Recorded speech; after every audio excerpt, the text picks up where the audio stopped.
ఒక సలహాలాగా అడిగినట్టయితే దీనికోసం first thing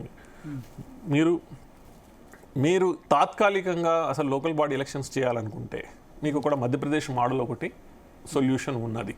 number 1. Number 2, Madhya Pradesh మోడల్ని నేను కన్విన్స్డ్ కాదు. Plus at the same time నేను దాన్ని రికమెండ్ చేయట్లేదు.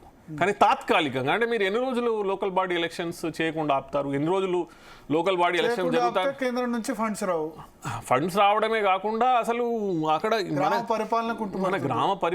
మనకున్నటువంటి లీడర్షిప్ మొత్తం వచ్చేదే లోకల్ బాడీస్. ఇప్పుడు 1.5 year అయింది. సో అక్కడ మనము ఈ ఎలక్షన్ జరగకుండా 1 year కనీసం మనం తాత్కాలికంగా అయినా, ఎందుకనంటే మనకి తెలుసు ఈ గత 10 సంవత్సరాల్లో వివిధ రాష్ట్రాలు తీసుకొచ్చినటువంటి వివిధ చట్టాలు ఎంతవరకు సఫలీకృతమైన మన ఎదుట ఉన్నటువంటి తరుణంలో ఒకటి మధ్యప్రదేశ్ మోడల్ ఏదైతే ఉందో తాత్కాలికంగా అయినా మనం ఏదైతే మధ్యప్రదేశ్లో 14% ఓబీసీ రిజర్వేషన్ ఉండిందో లోకల్ బాడీస్కి దాన్ని 35% చేయడం జరిగింది. యూనిట్ వైజ్ తీసుకొని ప్రతి యూనిట్ వైజ్ 30%, ఏకంగా 21%.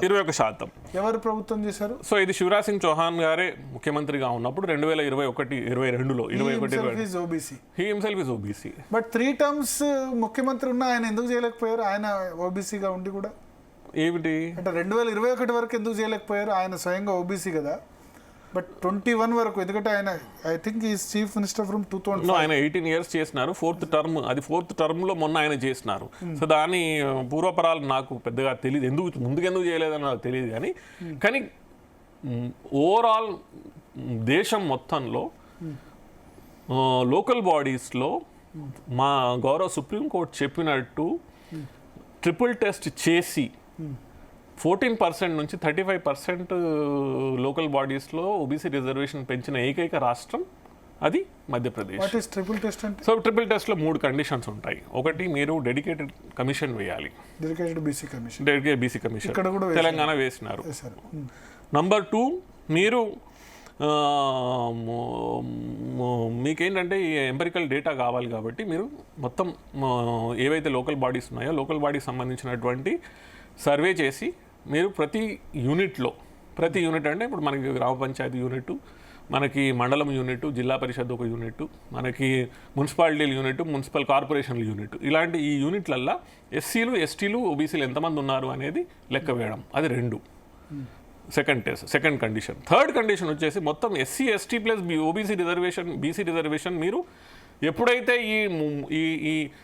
ఈ గణన చేస్తారో, ఎంపెరికల్ డేటా మీ దగ్గరికి వస్తుందో, డేటా వచ్చిన తర్వాత ఆ డేటాను ఉపయోగించుకొని మీరు నిర్ధారణ చేసి ఎస్సీకి, ఎస్టీకి ప్లస్ బీసీలకి మీరు యూనిట్ వైజ్ ఎంత రిజర్వేషన్ ఇస్తారు అనే దాన్ని 50% పరిధిలో పెట్టి మీరు సుప్రీంకోర్టుకి వెళ్ళి అక్కడ నుంచి పర్మిషన్ తెచ్చుకోవాలి. ఫర్ ఎగ్జాంపుల్ ఒక చోట ఎస్టీలు 10% ఉన్నారు, ఎస్సీలు 10% ఉన్నారు, అక్కడ బీసీలకు 30% చేయొచ్చు. ఎస్, అంతేనా? So exactly. ఇప్పుడు ఫర్ ఎగ్జాంపుల్ మనం ఒక గ్రామ పంచాయతీ, ఒక చోట ఎస్టీలు 20%, ఎస్సీలు 20%, 40%. సో అక్కడ 10% వస్తాయి కదా, 10% వస్తుంది. ఎందుకంటే ఫస్ట్ ఇప్పుడు మనకి లోకల్ బాడీస్కి వచ్చేసరికి ఫస్ట్ రైట్ అనేది ఎస్సీ, ఎస్టీలకు ఉంటుంది. దాని తర్వాత మిగిలిన ఏదైతే ఉందో అది ఓబీసీ రిజర్వేషన్కి వెళ్తుంది, కాన్స్టిట్యూషన్ పరంగా వస్తుంది కాబట్టి. కానీ ఇక్కడ మనకి అర్థం చేసుకోవాల్సింది ఏమిటంటే తాత్కాలికంగా అంటే దీన్ని మళ్ళీ చెప్తున్నాను నేను, ఎందుకంటే దీన్ని పర్మనెంట్ సొల్యూషన్ ఇందిరాసాని కేసులో మనం కేంద్ర ప్రభుత్వం చేయదు అని కాదండి. నేను ఇదే చెప్తున్నాను, కేంద్ర ప్రభుత్వమును రాష్ట్ర ప్రభుత్వాలు ఈ రోజు ఆ గ్లాస్ సీలింగ్ని పగలగొట్టే దిశగా ముందుకు వెళ్లాల్సినటువంటి అవసరం ఉన్నది. నేనేమంటున్నానంటే ఇప్పుడు ప్రస్తుతం ఉన్నటువంటి బీసీలు, ఓబీసీలలో ఉన్నటువంటి ఈ ఆశయాలు, ఈ ఆస్పిరేషన్స్, ఇవన్నిటిని ఛానలైజ్ మనము ప్రాపర్ దిశగా చేయకపోతే అది ఒక వేరే డైరెక్షన్లో పోయేటటువంటి మనకి కనిపిస్తున్నది. ఎందుకంటే ఓబీసీలు ఇందాక మీరు అన్నట్టు హోమోజీనియస్ కమ్యూనిటీ కాదు, అవన్నీ ఆ స్టేజ్ దాటిపోతున్నాయి. ఇవన్నీ దాటిపోయి ముందుకెళ్ళినటువంటి పొజిషన్ కనిపిస్తున్నది. సో మనము మధ్యప్రదేశ్ మోడల్ తీసుకున్నట్టయితే లెట్ us సే ఒక గ్రామ పంచాయతీ తీసుకుందాం. ఒక గ్రామ పంచాయతీలో 15 వార్డులు ఉన్నాయి, 17 వార్డులు ఉన్నాయి.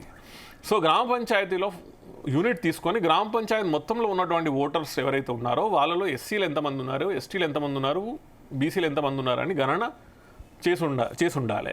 సో ఫర్ ఎగ్జాంపుల్ 10% ఎస్సీలు ఉన్నారు.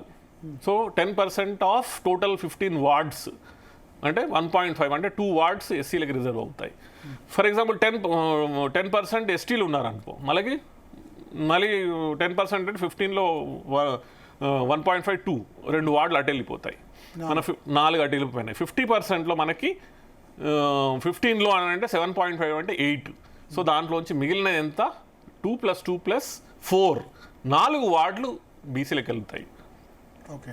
సో ఈ విధంగా చూసుకున్నట్టయితే మధ్యప్రదేశ్లో మున్సిపాలిటీలు మనం తీసుకున్నట్టయితే అంటే మా దగ్గర మున్సిపాలిటీలు ఉంటాయి, మున్సిపల్ పంచాయత్స్ ఉంటాయి, మున్సిపల్ కార్పొరేషన్స్ ఉంటాయి. మున్సిపాలిటీస్ అనేది 2వ level, municipal corporation, municipalities, municipal panchayats. Municipalities ఏవైతే ఉన్నాయో, సెకండ్ స్టేజ్ ఉన్నాయో, ఏవైతే గ్రామ పంచాయతీని మున్సిపల్ పంచాయతీ అంటారు. గ్రామ పంచాయతీ వేరు, మళ్ళీ గ్రామ పంచాయతీ వేరు, municipal panchayat. Municipal panchayat local bodies లో 3 రకాలు. అక్కడ మన దగ్గర 2 రకాలు, అక్కడ 3 రకాలు.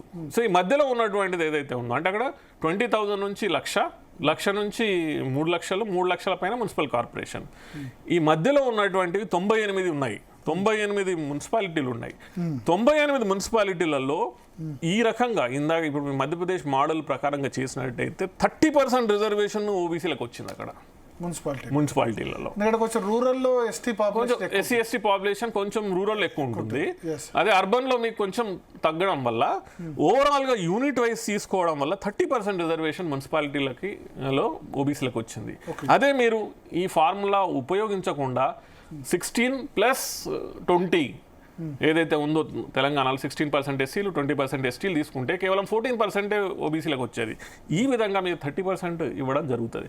సో ఈ తాత్కాలిక సొల్యూషన్ కూడా ఒకటి ఉంది అనేది మనం సూచన నేను రాష్ట్ర ప్రభుత్వానికి పంపించినాను. నేను ఒక